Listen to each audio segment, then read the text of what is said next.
हर चीज तुझी आहे, दुनिया तो बनाई, तो आसमान ठाया, धरती भी तो बिछाई।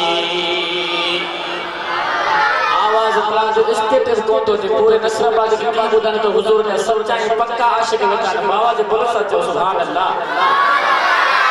आका सल्लल्लाहु अलैहि वसल्लम जो हुजूर जो मिलाद जो ॾियारो आहे अॼु बि ता आशिक मोमिन चुप चुप तो ॾियारो माथे समझो कोन थी आवाज बोलो सच्चो सुभान अल्लाह।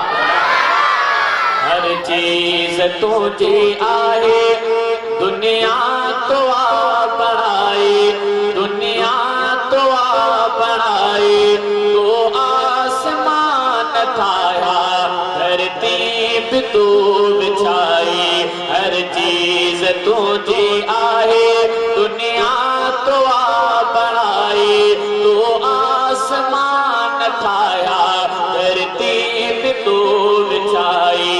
हर चीज तुझी आहे, इंसान तुझा आईने, हैवान तुझा आईने, इंसान तुझा आईने, हैवान तुझा आईने, स्याणा भी तुझा आईने, नादान तुझा आईने, स्याणा भी तुझा आईने, नादान तुझा आईने।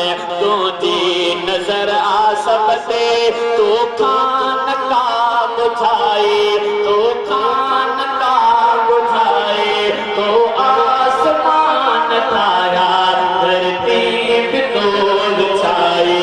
हर चीज तुझी आहे, दुनिया तो बनाए, तो आसमान ठाया, धरती भी तो बिछाई।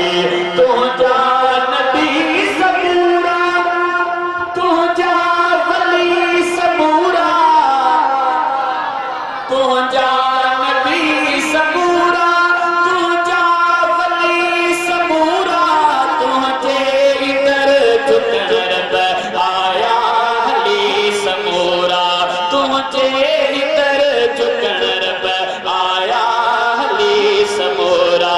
तुझे आडो सबने पेशानी आ झुकाए, पेशानी आ झुकाए, तो आसमान ठाया, धरती भी तो बिछाई।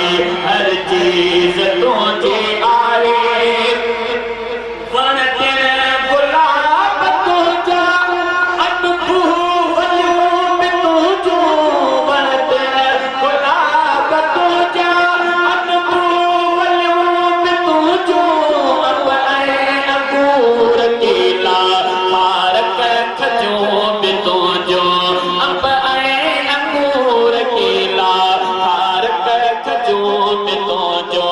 हर हिक किस्म जे साए, तो पोख आप बचाए, तो पोख आप बचाए, तो आसमान ठाया, धरती भी तो बिछाई।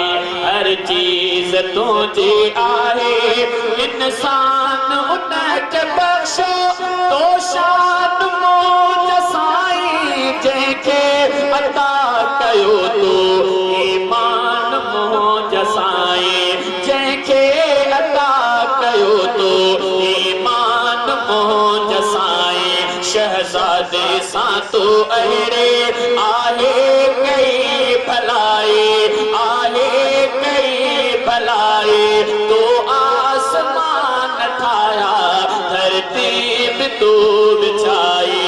हर चीज तुझी आए।